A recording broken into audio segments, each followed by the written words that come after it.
Natapos tayo kung saan dumating doon sila Xuanbing at Xuanming ngunit sa paglipad naman ng alaga nilang Xuan Xiaobird, ay sa paglalakad ni Gu Xuanchen doon ay naapakan nito ang pakpak ng Xuan Xiaobird kaya nainis ang Xuan Xiaobird kaya inatake nito ang ating bida. Ngunit pinabagsak lang ni Gu Xuanchen ang Xuan Xiaobird nang walang kahirap-hirap at nagmistulang manok ito. Dahil naman sa pinabagsak ng ating bida ang Xuan Xiaobird ay di naman ito nagustuhan ni Grand Elder Xuanbing kaya pasigaw niyang sinabi na paano raw naglakas ng loob ito na saktan ang kanyang Xuan Xiaobird. Kaya nangamba naman rito si Fairy Qingluo kaya nagsabi na ito na kahit raw na si Gu Xuanchen ay ang Nine Dragons Resonance Genius na kinikilala ng Panlong Pillar ay ano naman raw kung ganoon at paano raw ng ating bida na gawang sunugin ang Xuan Xiaobird sa ganoong kalagayan. Narinig naman ito ni Grand Elder Xuanbing kaya ito'y nagulat na lang at hindi makapaniwala na ang kanyang sinisigawan pala ngayon na si Gu Xuanchen ay ang hinahanap nilang henyo na nagawang mapasigaw ng Nine na bises ang Panlong Pillar. Kaya dahil hindi siya makapaniwala ay hinawakan niya ang balikat ni Fairy Qingluo at sabay nagtanong na kung si Gu Xuanchen ba raw talaga ang henyong nakapagkamit ng Nine na sigaw ng Dragon Pillar o Panlong Pillar. Dagdag pa niya na sa katunayan raw ilang araw ang nakalipas ang Dragon Ancestor Hall ay nakatanggap ng balita mula kay Elder Sen tungkol sa bagay na ito kaya ang dalawa sa kanila ay inutusan ng Hall Master na hanapin at tulungan si Fairy Qingluo para makuha nila ang henyo na si Gu Xuanchen. Kaya nagsabi na si Grand Elder Xuanming na kung ang ating bida raw ay talagang ito si Gu Xuanchen at sa isip-isip naman niya na kamakailan lang raw ang mismong presensya raw ng ating bida ang nagpilit sa mga galit na Silver Moon Bears na mag-alsa laban sa sarili nitong amo na si Anyang. At hindi niya raw inaasahan na hindi lang ito isang Nine Dragons Resonance Genius kundi nagtataglay din ito ng ganun kalalim na paglinang ng martial arts at ang ganitong talento raw ay dapat talagang hirangin ng kanilang Dragon Ancestor Hall ngunit ang batang ito raw ay mukhang masyadong mayabang kaya kailangan niya raw na pakalmayin ang ugali nito. Nagsaad naman si Elder Wang na bagaman ang lakas ng Dragon Ancestor Hall ay hindi dapat maliitin at kung sasali ba o hindi sa Dragon Ancestor Hall ay depende sa sariling kagustuhan raw ng ating bida. At hindi niya raw akalain na walang intensyon si Young Master Gu Xuanchen na gawin yun.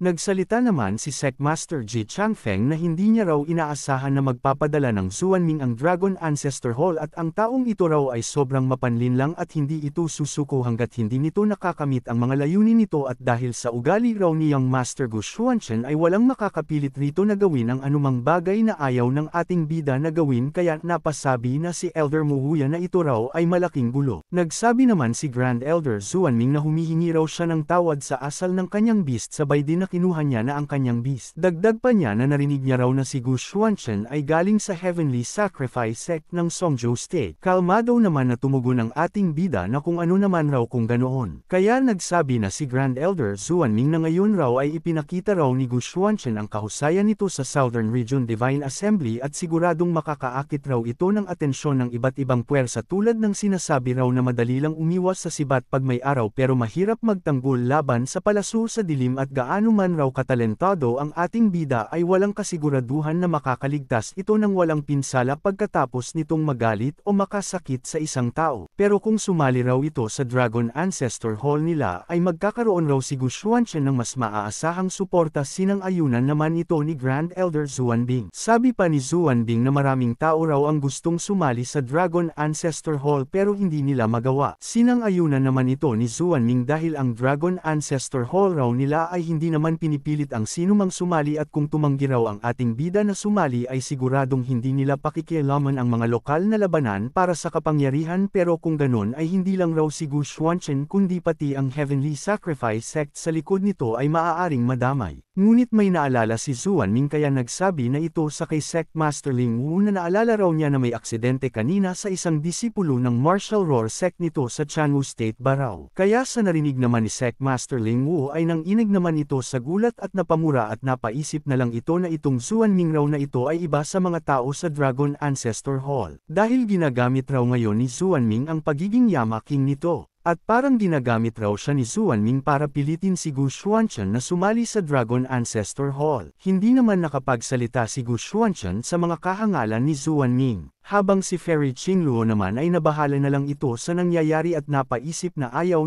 raw ni Gu Xuanchen ang mga pagbabanta at nakalimutan niya raw na ipaalam sa kanyang master at sa iba pa. At hindi naman nagkamali si Fairy Qingluo dahil habang nagpapalabas ng matinding aura ang ating bida ay seryoso itong nagsalita na kung binabantaan ba raw siya nito. Kalmadong tumugon naman si Grand Elder Xuanming na paano ba raw maituturing na pagbabante ito at isa lang naman itong paalala kay Sect Master Ling Wu. Hindi naman gusto ni Fairy Qingluo ang nangyayari kaya nakisali at nagsabi na ito sa kay Grand Elder Xuanming na nakapirma na raw sila ng kontrata ng life and death bago pa ang labanan at ang pagkamatay raw ng disipulo ng Chanwu State na si Anyang ay malinaw na dahil sa sariling kakulangan nito sa kakayahan. Kaya sa narinig naman ni Sect Master Ling Wu ay nagalit na lang ito kaya nagsalita na ito na hindi niya raw naaalala ang anumang kontrata ng buhay at kamatayan o life and death sa pagitan ni Anyang at Gu Xuanchen at kahit na kumakampi raw si Fairy Qingluo sa kay Gu Xuanchen ay dapat raw may mga limitasyon rin raw ito. Kaya galit na tumugon na si Fairy Qingluo na paano raw si Sect Master Ling Wu na umaatres sa salita nito. Di naman rito tumugon si Sect Master Ling Wu bagkus napaisip ito na dahil raw gusto ni Xuanming na gamitin siya kaya bakit hindi na lang niya hiramin ang kutsilyo nito para patayin ang iba. Ngunit biglang nagpakawala si Gu Xuanchen ng matinding aura na bumalabog sa lahat kaya napatanong na lang ang mga nilalang na nakaramdam sa lakas ng aura ng ating bida. Maya-maya pa ay nasagot na nila ang kanilang katanungan dahil tanaw na nila si Gu Xuanchen na nagpapalabas ng matinding aura. Patawang nagsaad naman ang ating bida na isang tutubi na nagtatangkapang yugyugan ng puno at nilalantad ang sarili sa pagkawasak. Ngunit hindi naman rito natakot ang Grand Elder na si Xuanming bagkus napatawa na lang ito. Kasabay din itong nagsalita na ang isang mayabang raw na junior na ating bida ay sa kaso raw na ito ay personal raw niya na aasikasuhin ang kay-abangan ni Gu Xuanchen. Kasabay din na umatake na ang Grand Elder gamit ang Heaven Splitting Palm. Naghanda naman si Gu Xuanchen para kontrahin ang atake ni Grand Elder Xuanming at nagsabi na ito raw ay mayabang. At nagsalpukan na nga ang kanilang mga atake. Kaya nagkaroon ng malakas na pagsabog doon kaya napatikip na lang ang mga mahihinang nilalang. Sa salpukan naman nila ay gulat naman si Grand Elder Xuanming sa lakas ni Gu Xuanchen. Kaya dahil sa lakas ng ating bida ay di na ito kinaya ni Xuanming kaya ito'y puwersahang napaatres na lang. Matapos naman na mapaatres ang Grand Elder ay napatawa na lang ito at napasabi na ang henyo raw na Nine Dragon Genius na ating bida raw ay magaling at naharang raw nito ang kanyang pinakawalan na Heaven Splitting Palm. Ngunit kung ang espada ba raw niya ay makakaya itong harapin ng ating bida. Sabay din itong nagpalabas ng matinding aura at manatili lang raw si Gu Xuanchen sa kanilang laban. Bahagya naman nagulat ang ating bida. May nakakilala naman sa kasanayan na ginamit ni Xuanming at ito raw ang Heavenly Thunder Seal. Dagdag pa nila na ang surging heavenly daw power ay umaabot sa langit na pinapatawag ang kidlat at bumubuo ng hindi mabilang na mga kulog ang langit at lupa ay nababahiran ng lila at berde sa pagitan ng mga kumikidlat na kulog. At tunay raw na karapat-dapat sa kakaibang kasanayan ng maalamat na si Elder Xuanming sinang-ayunan naman ito ng isa at sinasabi raw na ginamit lang ni Grand Elder Xuanming ang teknik na ito minsan sa buong buhay niya at sa galaw na ito niya pinuksa ang isang buong dakilang sekta at kung hindi raw susuko ngayon si Gu Xuanchen ay siguradong mamamatay ito. Kaya napasabi na lang si Sect Master Ji Changfeng na si Xuanming raw ay nagiging ganun kaagresibo para lang pilitin si Young Master Gu Xuanchen na sumali sa Dragon Ancestor Hall. Nagsaad si Grand Elder Xuanming na sumuko na raw ang ating bida at magmakaawa para sa awa habang pwede pa kung hindi raw ay huwag raw siya nitong sisihin sa pagiging walang awa niya. Tumugon naman si Gu Xuanchen na ito raw ay hindi karapat-dapat sabay din itong nagpalabas ng isang itim na dragon. Kaya nasabi na lang ng Grand Elder na kung ganun raw ay ito ang Jin Osto ng ating bida kaya naghanda na ito ng isang malakas na atake. Kasabay din na pinakawalan niya na ang kanyang matinding atake. At nagkaroon doon ng isang malakas na pagsabog at nagkalat ang matinding puwersa na nagpayanig sa mga katawan ng mga nilalang doon. At sabay-sabay silang nadura na lang ng dugo at napaluhod. Habang si Xuanbing naman ay gumawa na ito ng barrier kaya hindi sila naapektuhan ng malakas na pag-atake. Nagsalita naman si Fairy Qingluo sa kanyang master na pigilan raw nito si Xuanming. Tumugon naman ang master nito na si Xuanbing na kilala raw ito ni Fairy Qingluo at kapag raw nakapagpasya na raw si Xuanming sa isang bagay ay hindi na ito makikinig sa kahit sino kahit na ang Hallmaster pa at ang Gu Xuanchen raw na ito ay masyadong mayabang na lumagpas na ito sa linya at kahit raw siya ay hindi na makakapigil. Ngunit matapos umatake si Xuanming ay nagkaroon doon ng isang giant vortex o buhawi. Kaya gulat na silang napasabi na paano paano raw nasipsip ang dalawa o sila Gushwanchen ng buhawi, at ang vortex raw na yon ay tila sumisipsip ng heavenly daw power mula sa lahat ng direksyon. Kaya napasabi na si Grand Elder Xuanbing na ito raw ay hindi maganda dahil ang labanan raw nina Elder Xuanming at Gushwanchen ay yumanig sa void na pinagagalaw ang heavenly daw at bumuo ng vortex o buhawi na ito ng heavenly daw power at ang vortex ng heavenly daw power ay paano raw ito nangyari. Ang Southern Region Sacred Land raw ay mayroon ng napakalakas na heavenly daw power at ang vortex raw na ito ay lalo pang pinapadami at pinapakondensa ito at kung ang mga nakulong raw sa loob ay hindi makakayanan ang pressure at hindi makakatakas sa tamang oras ay ang chi nila ay magugulo at sila ay sasabog. Kaya sa narinig at napagtanto ni Fairy Qingluo ay nagulat na lang ito. Biglang bumagsak naman ang katawan ni Xuanming, at napunta ito sa lupa at napadora na lang ito ng dugo at wala ng malay. Habang si Grand Elder Xuanming naman ay nakahandusay sa lupa ay ang buhawi naman ay tuloy pa rin sa pag-ikot. Nagsaad si Xuanbing na sa kasamaang palad raw ang henyo ng Nine Dragons na si Gushwanchen raw na ito ay malamang na tuluyang mawawasak sabay din na kinumpas niya na ang kanyang kamay.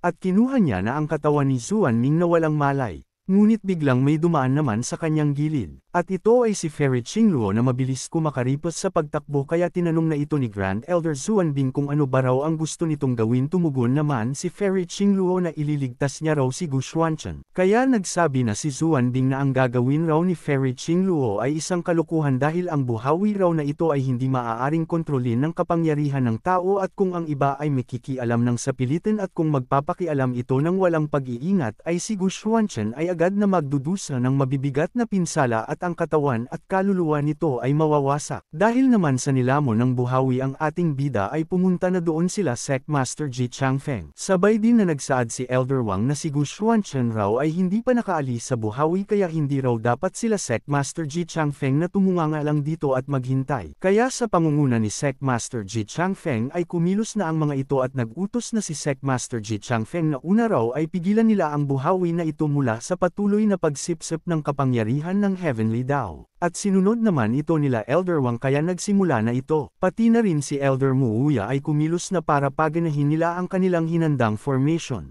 Kasabay din na aktibo na ang formation na kanilang hinanda para pigilan ang pagsipsip ng buhawi ng Heavenly Dao ngunit patuloy pa rin itong sumipsip ng Heavenly Dao. At hindi pa dyan nagtatapos dahil hindi pa nagtagal ang formation na kanilang binuho ay tuluyan ng nawasak ng walang kahirap-hirap kaya napasukan na lang sila Sect Master Ji Changfeng ng dugo. Sa nangyari naman ay napangiti na lang si Sect Master Ling Wu, pati na rin si Sect Master Chu Tianming at ang misteryusong lalaki naman na nakasumbrero na aligid ng aligid sa ating bida ay nagpakita na at ito pala ay si Chaoyang na disipolo ni Sect Master Chu Tianming. Napangiti na lang si Chaoyang dahil sa pagkabigo nila Sect Master Ji Changfeng na iligtas ang ating bida. Sabay din napatungo na sila sa buhawi at kinuha naman ni Chaoyang ang pansin nila Sect Master Ling Wu at ang master niyang si Chu Tianming at nagsaad ito na si Gushwanchen raw na dating nakipagtulungan sa kanyang Master Chu Tianming at ang Master Chu Tianming raw niya na naglantad ng pagkakakilanlan ni Fairy Qingluo pero nabigo na magsimula ng digmaan para wasakin ang Songzhou ngunit ngayon raw ay gusto niyang makita ang ating bida na magkadurog-durog sabay tawa. Nagsabi naman si Sect Master Ling Wu na kailangan niya pa raw na magpasalamat sa idiot na si Grand Elder Xuanming at maghintay na ang kaluluwa ni Gushwanchen ay magkadurog-durog ng hindi nakakabawi. Ngunit napahinto na lang sila dahil may mga dilaw na enerhiya ang tumatagos mula sa loob ng buhawi. Kasabay din na nagulantang na lang sila sa kanilang nasasaksihan. Dahil ang malakas na dilaw na enerhiya ay patuloy pa rin sa pagtagas mula sa loob ng buhawi habang may nilalang naman doon na napasigaw na lang at napasabi na hindi dapat raw ito nangyari. Dahil ang buhawi kanina ay biglang naglaho na lang sa kanilang harapan. Kasabay din sa paglitaw doon ni Gushwanchen at nagsalita na ang Southern Region. At ang kapangyarihan raw ng Heavenly Dao ay tunay na napakalakas. Habang ang mga nilalang naman doon ay napasabi na lang sila na nawala na raw ang buhawi kaya kung si Gushwanchen ba raw ang dahilan nito. Bigla naman nagpakawala ang ating bida ng isang malakas na sinag ng aura. Kaya nabulabog ang lahat at napasabi na ito raw ay impossibly at napasabi na lang ang isa na nag-cultivate raw siya ng daan-daang taon at hindi pa raw niya nakita ang ganun kalaking maraming tanawin at ito raw ay talagang hindi pa naririnig mula pa noon. Napasabi rin si Fairy Qingluo na ang pinakawalan raw ng ating bida na malakas na puwersa na aura ay tumagos sa kanyang kaluluwa kaya ito'y nanginig na lang pati na rin si Grand Elder Xuanbing ay nagsalita ito na kung ang batang si Gu Xuanchen ba raw ay posible ba raw na ito ay anak ng Heaven Mante na itinadhana na pabagsakin ang mundong ito. Napasabi rin si Sec Master Ji Changfeng na ang aura raw ni Young Master Gu Xuanchen ay kaya nitong makakapag-resonate pala sa Heavenly daw para bang ito ay ang Panginoon ng mundong ito. Kasabay din sa pagkinang ng mga mata ng ating bida. Nasabi na lang nila na ang Golden Light raw ay ang nagliliwanag sa mundo at ang lakas nito ay parang isang bilangguan at ang momentum nito ay parang isang abis at ang realm ng ating bida ay lampas na sa pangunawa ng mga mortal na katulad nila kaya kung ang landas ba raw ni Gu Xuanchen ay patungo na ito sa pagiging Diyos. Sa isip naman ng ating bida na nakapag-absorb raw siya ngayon ng buong Heavenly Daw power ng Southern Region at ang pakiramdam raw na ito ay talagang napakaginhawa.